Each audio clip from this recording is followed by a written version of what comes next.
నమస్తే welcome to D news నేను మీ ఆదిలక్ష్మి బులెటిన్ల ముందుగా హెడ్లైన్స్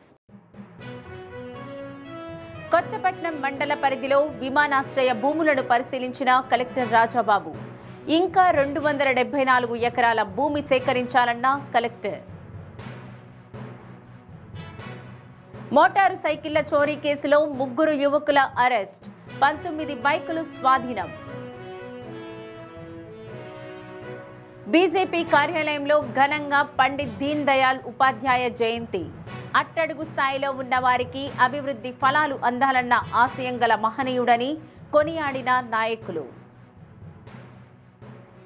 ప్రకాశం జిల్లా కొత్తపట్నం మండలం ఆలూరు గ్రామ పరిధిలో విమానాశ్రయం ఏర్పాటులో భాగంగా ప్రతిపాదించిన భూములను జాయింట్ కలెక్టర్ ఆర్ గోపాలకృష్ణతో కలిసి కలెక్టర్ రాజాబాబు పరిశీలించారు ఎయిర్పోర్టు నిర్మాణం కోసం గతంలో ఎంత మేర భూమి సేకరించారు దానికి సంబంధించిన వివాదాలు ఏమైనా ఉన్నాయా అని సంబంధిత అధికారులను వివరాలు అడిగారు ఆ భూములకు సంబంధించిన మ్యాప్ను పరిశీలించారు ఎయిర్పోర్టు నిర్మాణం కోసం ఎయిర్పోర్టు అథారిటీ కోరిన 1098 ఎకరాల్లో 763 ఎకరాలు వాన్పిక్ ఆధీనంలో ఉన్నాయని ఇంకా 274 ఎకరాల భూమి సేకరించాల్సి ఉందన్నారు ప్రభుత్వ ఆదేశాల మేరకు ఎయిర్పోర్టుకు సంబంధించి మరోసారి సమగ్రంగా చర్చిద్దామన్నారు ఇన్ఛార్జ్ ఆర్డీఓ కళావతి కొత్తపట్నం తహసీల్దార్ శాంతికుమారి సర్వే అధికారులు సిబ్బంది పాల్గొన్నారు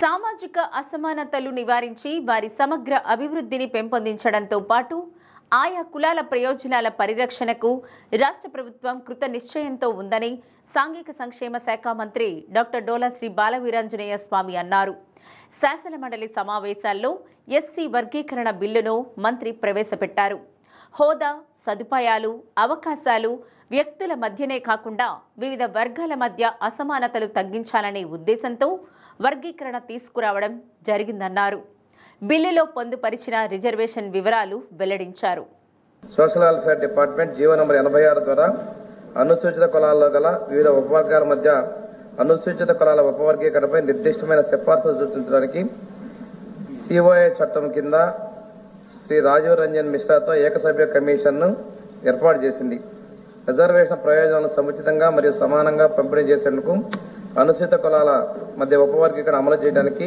ఓఎంసీ యొక్క సిఫారసును ప్రభుత్వం ఆమోదించింది 59 కులాల వర్గముల ప్రకారం ప్రతిపాదించిన రిజర్వేషన్ గ్రూప్ 1 అత్యంత వెనుకబడినటువంటి 12 కులాలకు 1%, గ్రూప్ 2 వెనుకబడిన 18 కులాలకు 6.5%, గ్రూప్ 3 కింద 29 కులాలకు 7.5%, మొత్తం 15%కు వర్గీకరణ చేయడం జరిగింది. శాసన మండలి ప్రోరోగ్ చేయబడి అప్పుడు సమావేశాలు లేనందున మరియు పై నిబంధనలు తక్షణమే అమలు చేయాలని నిర్ణయించి 2025 ఏప్రిల్ 16న గవర్నర్ ఆంధ్రప్రదేశ్ అనుసూచిత కులాల ఉపవర్గీకరణ అధ్యాదేశం 2025 జారీ చేశారు మరియు దానిని తెలుగు మరియు ఇంగ్లీషు ఆంధ్రప్రదేశ్ గజెట్ యొక్క అసాధారణ 4B నందు 2025 ఏప్రిల్ 17వ తేదీన ప్రచురించడమైంది. ఈ బిల్లు సదరు అధ్యాదేశం స్థానే ప్రవేశపెట్టబడి పై నిర్ణయాలను అమలు చేయడానికి ఉద్దేశిస్తున్నది. మోటారు సైకిళ్ల చోరీ కేసులో 3 యువకులను ప్రకాశం పోలీసులు అరెస్ట్ చేశారు. వీరిపై 19 మోటారు సైకిళ్ల చోరీ కేసులు ఉన్నట్లు డీఎస్పీ రాయపాటి శ్రీనివాసరావు తెలిపారు. సిసిఎస్ పోలీసుల ఆధ్వర్యంలో మోటార్ సైకిళ్ల చోరీ కేసుల్లో విచారణ జరిపి సదరు నిందితులను అదుపులోకి తీసుకుని వారి వద్ద నుండి 13.50 లక్షల విలువైన వాహనాలు స్వాధీనం చేసుకున్నామన్నారు. ఒంగోలు సిసిఎస్ పోలీస్ స్టేషన్లో ఏర్పాటు చేసిన మీడియా సమావేశంలో కేసుల వివరాలు వెల్లడించారు.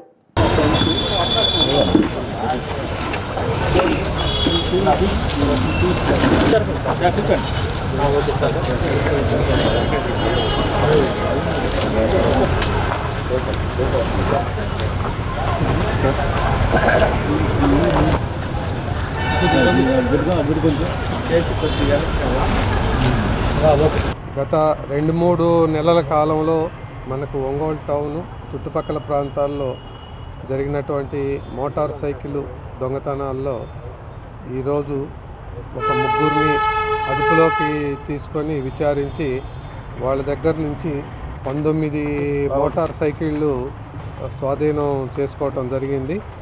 మనకు గతంలో కూడాను మోటార్ సైకిల్స్ దొంగతనాలు జరుగుతూనే ఉన్నాయి.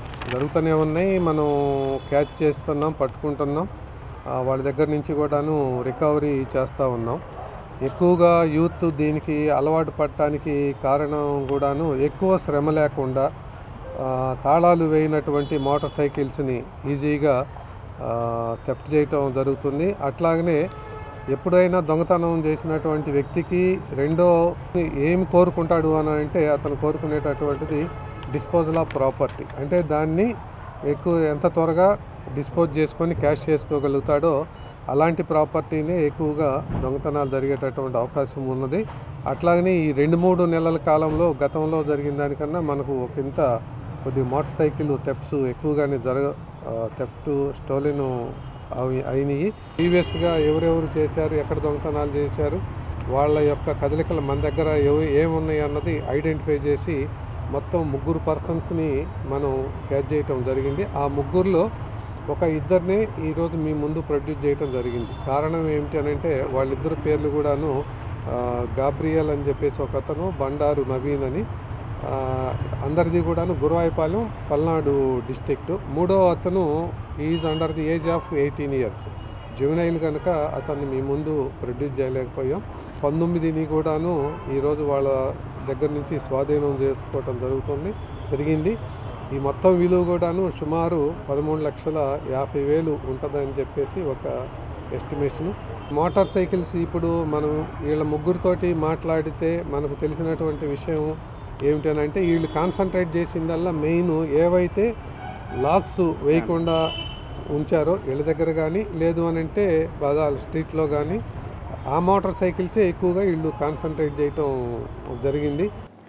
సాధారణ తనిఖీల్లో భాగంగా ఒంగోలులో పలు పెట్రోల్ బంకులు, రేషన్ దుకాణాలు, పలు షాపులను అర్బన్ తహసీల్దార్ పిన్నిక మధుసూదన్ రావు తనిఖీ చేశారు. నాణ్యత, తూనికలు, కొలతలు, ధరల పట్టికలను పరిశీలించారు. ఫుడ్ సేఫ్టీ అధికారి Mohammed Sharif, legal metrology officer Anil Kumar, DPCC సభ్యులు బాలకృష్ణ, ఎఫ్ఐ రామకృష్ణ తదితరులు పాల్గొన్నారు.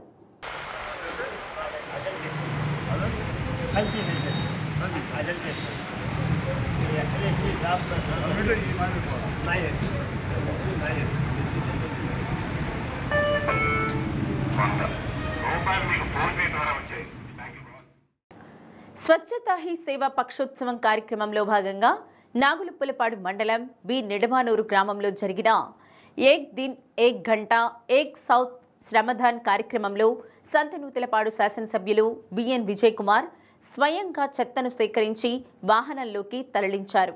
అనంతరం స్వచ్ఛతా ర్యాలీ, మొక్కలు నాటడం, వైద్య శిబిరంలో పాల్గొన్నారు. గ్రామస్తులతో స్వచ్ఛ ప్రతిజ్ఞ చేయించారు. కార్యక్రమంలో DPO Venkateswararao, ZP CEO Chiranjeevi, MPDO Thella Ravikumar, APO, APM, TDP నాయకులు కాకర్ల లక్ష్మీ వరప్రసాద్, గుమ్మడి సాయిబాబు, పైడి నాగేశ్వరరావు, అంకిరెడ్డి తదితరులు పాల్గొన్నారు.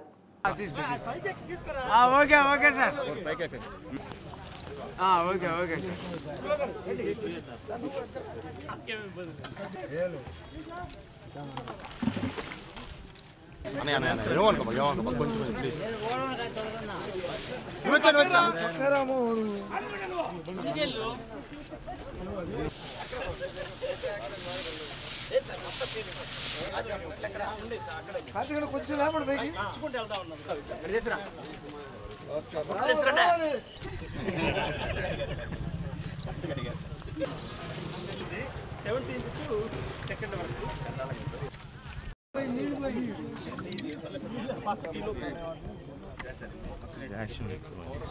సార్ ఒకసారి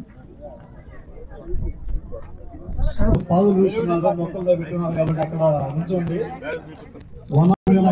నినాదంతో దాంట్లో తడి చెత్త, పొడి చెత్త వేరు చేసి మనకి క్లాప్ పత్రాలు కుటుంబ నిర్వహణలో గ్రామంలో చేసినటువంటి సేవలకు గాను వారిని అభినందిస్తూ వారికి శాశ్వతాలకు సంబంధించి భారత ప్రభుత్వం, ఆంధ్ర రాష్ట్ర ప్రభుత్వాలు ప్రధానంగా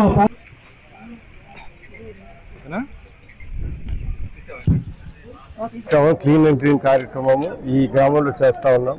ఇక్కడ డంపింగ్ యార్డ్ క్లియర్ చేయటము, దాని తర్వాత డ్రైనేజెస్ క్లీన్ చేయటము, చెత్త ఎక్కడుంటే అవన్నీ క్లీన్ చేయటము, అదే కాకుండా వెట్ అండ్ డ్రై వేస్ట్ని సపరేట్ చేసి ప్లాస్టిక్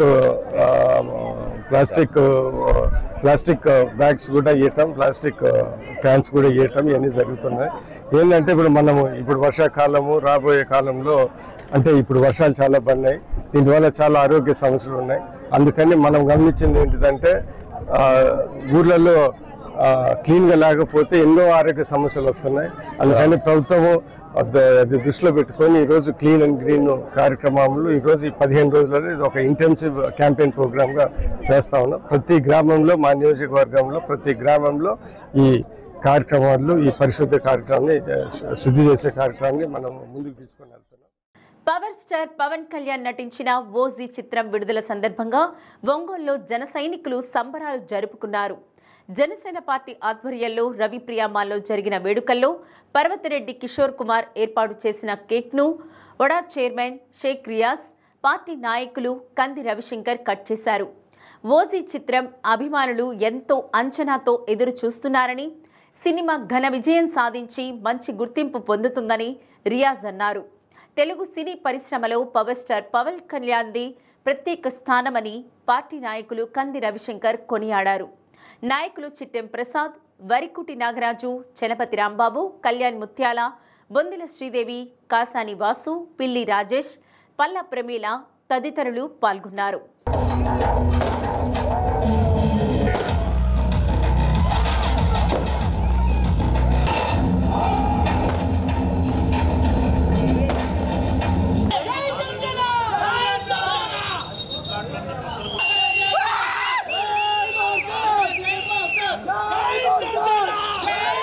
అందరూ కూడా ఎప్పటి నుంచో ఎంతో ఆసక్తిగా ఓజీ సినిమా ఎప్పుడు విడుదలవుతుంది, మీరు ఎప్పుడు చూడాలి అని చెప్పేసి అందరూ ఎంతో ఉత్సాహంతో ఆసక్తితో ఉన్నారు.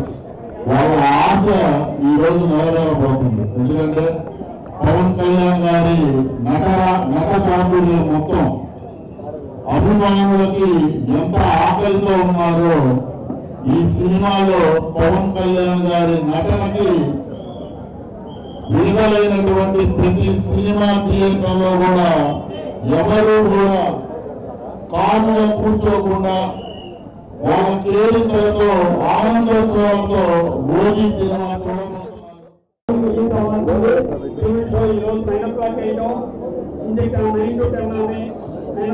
కేక్ కట్ చేయడం అనేది పెట్టుకున్నాం. ప్రోగ్రాము 10 గంటలకి షో అనేది స్టార్ట్ అవుతుంది. ప్రపంచం మొత్తం ఈ రోజు 10 గంటల నుంచి 12 లోపు చాలా మంది అందరూ వెయిట్ చేస్తున్నారు. ఎందుకంటే ఓజీ అనేది రాష్ట్ర లక్ష్యం నుంచి ప్రతి ఒక్కరు ఎక్కడ వెళ్ళినా పవన్ కళ్యాణ్ గారు ఓజీ అని చెప్పి అరిసి ఈ ఓజీని 2 సంవత్సరాలుగా దీని ఎంతో ముందుకు తీసుకెళ్లాలని ప్లాన్ చేశారు.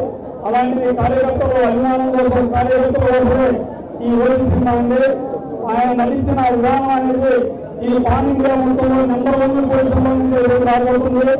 ఈ రోజు ఆల్రెడీ 70-80 కోట్ల దాకా ముందుగా ఆల్రెడీ అడ్వాన్స్ గా వ్యవస్థల్లోని అనాలోచనలు, అసంబద్ధ విధానాలను తొలగించి రాజకీయ, ఆర్థిక, సామాజిక వ్యవస్థలను సమీకృతం చేసే గొప్ప ఆశయం ఉన్న వ్యక్తి పండిత దీనదయాళ్ ఉపాధ్యాయ అని బీజేపీ ఓబీసీ రాష్ట్ర మోర్చా అధ్యక్షులు గోపి శ్రీనివాస్ అన్నారు. పండిత దీనదయాళ్ ఉపాధ్యాయ జయంతి సందర్భంగా పార్టీ జిల్లా అధ్యక్షుడు సెగ్గం శ్రీనివాసులు అధ్యక్షతన కోస్తా జోన్ ఓబీసీ సమాగమనం సదస్సు జరిగింది.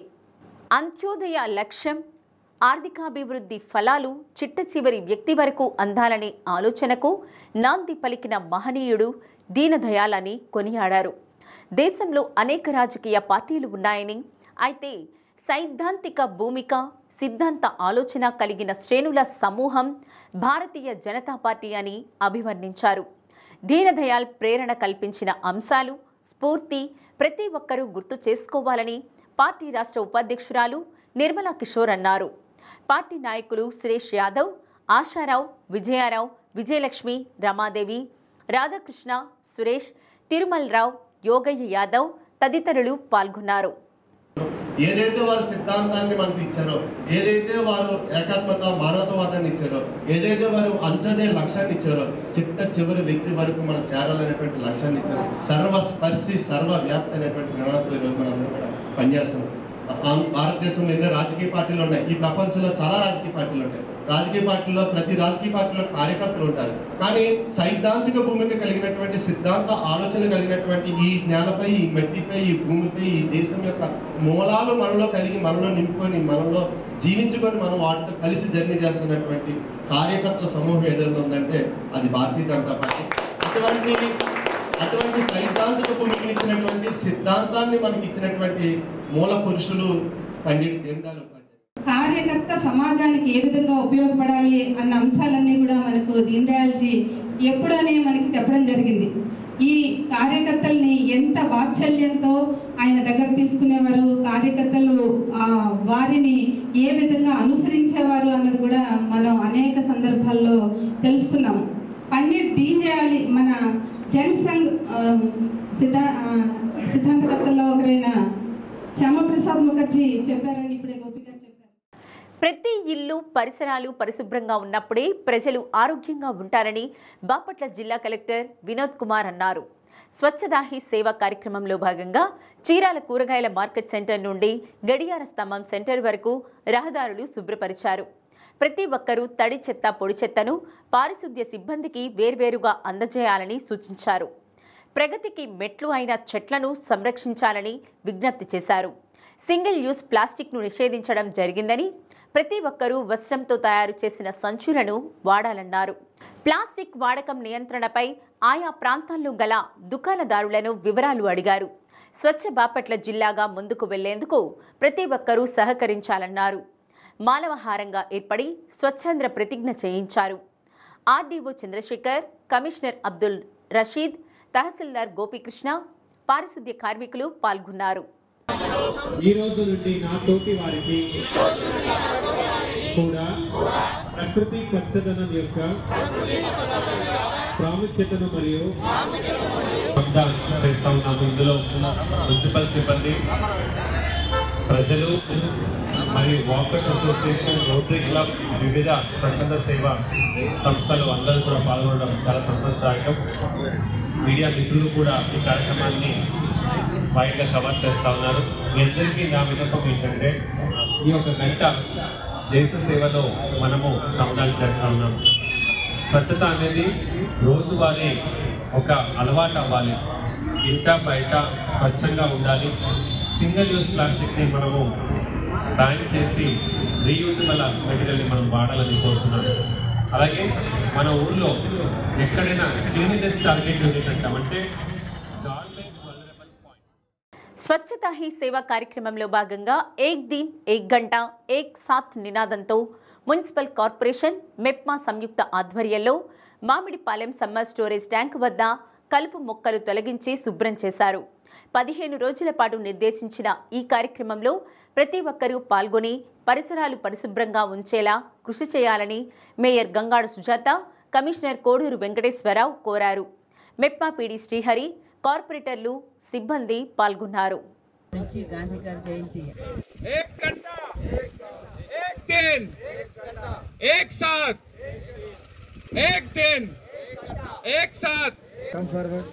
అమ్మాయిలు ఆడ ఉన్న వాళ్ళు అందరూ ముందుకు రండి, ముందుకు వచ్చేయండి అమ్మా.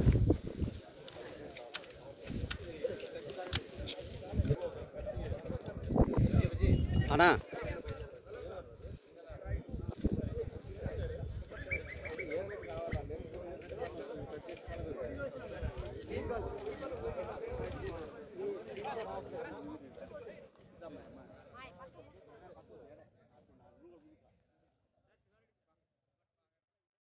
కొత్తపట్నం మండలం అల్లూరు ఆలూరు కనెక్టివిటీ రోడ్లో PMGSY నిధులతో నిర్మిస్తున్న బ్రిడ్జ్ నిర్మాణ పనులను జేసీ రోనంక గోపాలకృష్ణతో కలిసి కలెక్టర్ రాజాబాబు పరిశీలించారు.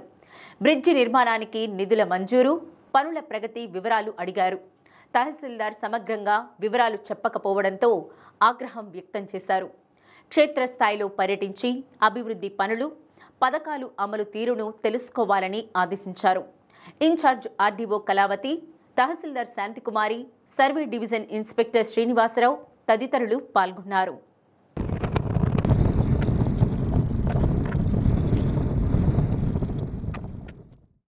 ప్రజల ప్రాణాలను కాపాడడంలో ఫార్మసిస్టులు కీలక పాత్ర పోషిస్తున్నారని ప్రకాశం జిల్లా వైద్య ఆరోగ్య శాఖ అధికారి వెంకటేశ్వర్లు అన్నారు. వరల్డ్ ఫార్మసిస్ట్ డే సందర్భంగా జిల్లా అసోసియేషన్ ఆధ్వర్యంలో ఏర్పాటు చేసిన ర్యాలీని డిఎంఎన్హెచ్ఓ ప్రారంభించారు. ర్యాలీ ముగింపు సందర్భంగా చర్చి సెంటర్లో మానవహారంగా ఏర్పడ్డారు. రోగులకు ఆసుపత్రికి వచ్చినప్పుడు వారికి అవసరమైన అన్ని రకాల మందులు అందించి వారి ఆరోగ్య విషయంలో ఫార్మాసిస్టులు ప్రత్యేక శ్రద్ధతో పనిచేస్తున్నారన్నారు. వ్యాధి నిరోధక టీకాలను నిర్దేశించిన ప్రమాణాలతో భద్రపరిచి ప్రజారోగ్యంలో తమ వంతు పాత్ర నిర్వహిస్తున్నారని చెప్పారు. ఎన్జీఓ అసోసియేషన్ అధ్యక్షులు శరత్బాబు, ఫార్మాసిస్ట్ అసోసియేషన్ జిల్లా అధ్యక్షులు కిరణ్, ప్రధాన కార్యదర్శి రత్నాకర్ బాబు, అసోసియేట్ ప్రెసిడెంట్ సూర్యప్రగతి, రాష్ట్ర ఉపాధ్యక్షుడు రాజశేఖర్ రెడ్డి, సహాయ కార్యదర్శి బుజ్జిబాబు, ఉపాధ్యక్షుడు సురేష్ తదితరులు పాల్గొన్నారు.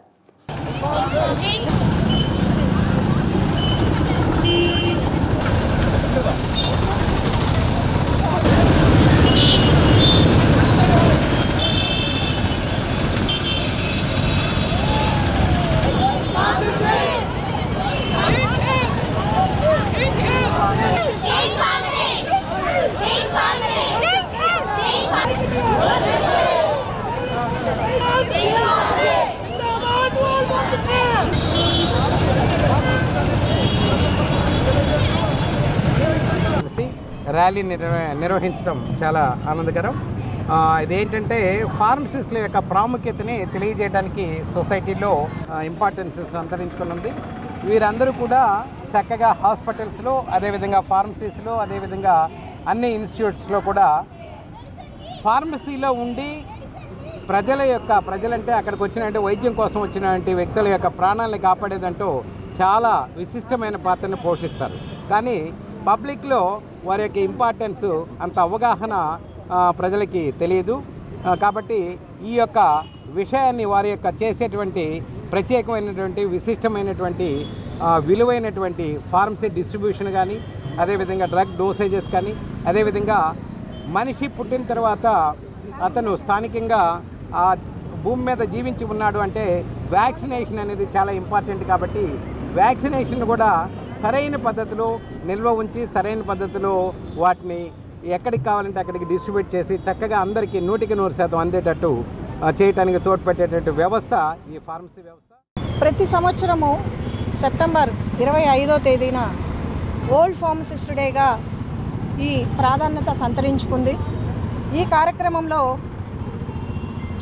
కార్యక్రమంలో ప్రపంచ ఫార్మసీ దినోత్సవ సందర్భంగా దీన్ని ఉద్దేశించి మనము ఫార్మసిస్టుల సేవలను గుర్తించి వారి ప్రాధాన్యతను సమాజంలో ఎంత ఉంది అనేది మనం తెలుసుకోవాల్సిన విషయము. ఫార్మసిస్టులు కేవలము మందులు ఇచ్చేవారు కాదు, వారు ప్రజల ఆరోగ్యం మీద ఒక సేవకులుగా, సైనికులుగా ఎప్పుడూ నిరంతరము ఎప్పటికెప్పుడు వచ్చే ఈ అంతుపట్టని ఈ రోగాలని నివారిస్తూ వారికి మందులని, ఔషధాలని, ఫార్ములాలని కనిపెడుతూ ఎప్పటికప్పుడు నూతనంగా సాంకేతికంగా ముందుకు నడుస్తూ ఉన్నారు. ఇన్ని ఉన్నా కూడా డిపార్ట్మెంట్ వైజ్ అన్ని డిపార్ట్మెంట్లో వీళ్ళు వేయట్లేదు. ఒక పరిమితి చేసి ఒక ఫార్మసిస్టు అంటే ఒక మందుల షాపులలో ఇట్లాంటి వాటికే పరిమితం చేస్తున్నారు. వారి సేవలని మీరు గుర్తించి క్వాలిఫైడ్ సస్టెంట్ ఈ సందర్భంగా మన ఈ ఫార్మా యోధులందరికీ కూడా కృతజ్ఞతలు తెలుపుకుంటూ మేమందరం 2026-27 విద్యా సంవత్సరానికి సంబంధించి ఒంగోలు జవహర్ నవోదయ విద్యాలయంలో 9-11 తరగతుల్లో ఏర్పడనున్న ఖాళీల భర్తీకి దరఖాస్తు చేసుకోవాలని ప్రిన్సిపల్ సి శివరాం కోరారు. జిల్లాలోని ప్రభుత్వ గుర్తింపు పొందిన విద్యా సంస్థల్లో ప్రస్తుతం 8వ తరగతి, 10వ తరగతి విద్యార్థులు ప్రవేశానికి అర్హులని తెలిపారు.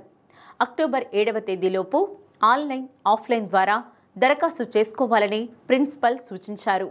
2026-27 9th 11th తరగతుల్లో నవోదయ విద్యాలయాల్లో ప్రవేశానికి దరఖాస్తు గడువుని అక్టోబర్ 7th వరకు పెంచడం జరిగింది. ఎవరైనా ప్రస్తుత విద్యా సంవత్సరంలో 8th క్లాసు 10th క్లాస్ చదివే విద్యార్థులు రికగ్నైజ్డ్ స్కూల్లో ఈ డిస్ట్రిక్ట్లో చదివే విద్యార్థులు మాత్రమే అర్హులు. వారికి సంబంధించిన దరఖాస్తు ఫారాలు నవోదయ నుంచి తీసుకోవచ్చు. ఆన్లైన్లో కానీ ఆఫ్లైన్లో కానీ మీరు అప్లై చేసుకొని ఈ దరఖాస్తును మీరు ఫిలప్ చేయాల్సిందిగా కోరుచున్నాను. మాజీ సీఎం జగన్మోహన్ రెడ్డి తన హయాంలో వర్చువల్గా శంకుస్థాపన చేసిన 17 మెడికల్ కాలేజీలలో కేంద్ర ప్రభుత్వం 5 కాలేజీలకు అనుమతి ఇచ్చిందని టీడీపీ క్లస్టర్ ఇన్ఛార్జ్ కందుల రామిరెడ్డి అన్నారు. అయితే మొహర్బానీ కోసం అనుమతి లేని కాలేజీలకు కూడా శంకుస్థాపన చేశారని ఎద్దేవా చేశారు. మార్కాపురం ఎమ్మెల్యే కార్యాలయంలో నిర్వహించిన మీడియా సమావేశంలో రామిరెడ్డి వైసీపీపై ధ్వజమెత్తారు. మార్కాపురం మెడికల్ కాలేజ్ విషయంలో రాద్ధాంతం చేస్తున్న వైసీపీ నాయకులు 3 ఏళ్లలో ఎందుకు పూర్తి చేయలేదని ప్రశ్నించారు. కేంద్ర ప్రభుత్వము అధికారికంగా పర్మిషన్ ఇచ్చింది 5 మెడికల్ కాలేజీలకి. తన మెహర్బానీ కోసం తనేదో ప్రజలకు ఉరగబెడుతున్నారని ఒక మధ్య కల్పించడం కోసము ఇంకా అదనంగా 12 మెడికల్ కాలేజీలు అనౌన్స్ చేయడం జరిగింది. దానిలో భాగంగా మార్కాపూర్ నియోజకవర్గంలోని రాయవరంలో 54 ఎకరాలు ప్రభుత్వ భూమిని సేకరించడం జరిగింది. 2021 మే నెలలోనే శంకుస్థాపన చేసిన కాలేజీని ఆయన పదవీ కాలం 3.5 సంవత్సరంలో ఊరిక తూతూ మంత్రంగా పనులు చేయడం జరిగింది. కానీ మనసు పెట్టి పూర్తి స్థాయిలో కంప్లీట్ చేయాలన్న ఆలోచనతో ఆయన ఎప్పుడూ ఇచ్చేయలేదు.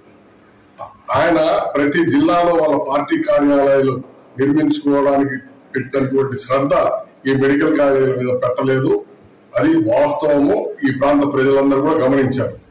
మెడికల్ కాలేజీని అడ్డం పెట్టుకొని ఆ చుట్టుపక్కల ప్రాంతంలో అప్పటి అధికార పార్టీ నాయకులు రియల్ ఎస్టేట్ వ్యాపారము దందాలు చేశారే కానీ ఇక్కడ సామాన్యమైన ప్రజలకు త్వరగా కంప్లీట్ చేసేసి మెడికల్ కాలేజీని ఎమ్మెల్యే స్థాపి ప్రజలకు ఉపయోగపడే విధంగా పెట్టాలని చెప్పే ఆలోచన అప్పుడున్న పాలకులు ఎవరు చేయలేదనేది వాస్తవమా కాదా అనేది అన్న రాంబాబు గారు ఖచ్చితంగా తెలుసుకోవాలి. పోతే పీపీపీ విధానం అంటున్నారు. పీపీపీ విధానం అంటే ప్రైవేట్ పబ్లిక్ పార్ట్నర్షిప్. బులెటిన్ ముగించే ముందు హెడ్లైన్స్. కొత్తపట్నం మండల పరిధిలో విమానాశ్రయ భూములను పరిశీలించిన కలెక్టర్ రాజాబాబు.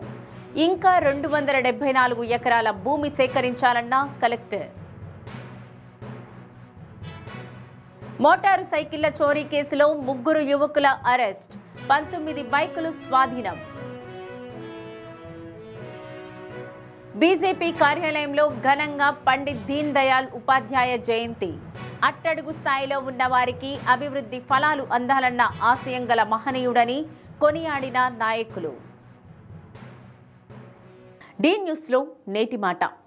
నోళ్లు చాలని ఆదర్శాలు, ఫైళ్లు చాలని ఆశయాల కంటే మౌనమే ఉత్తమం.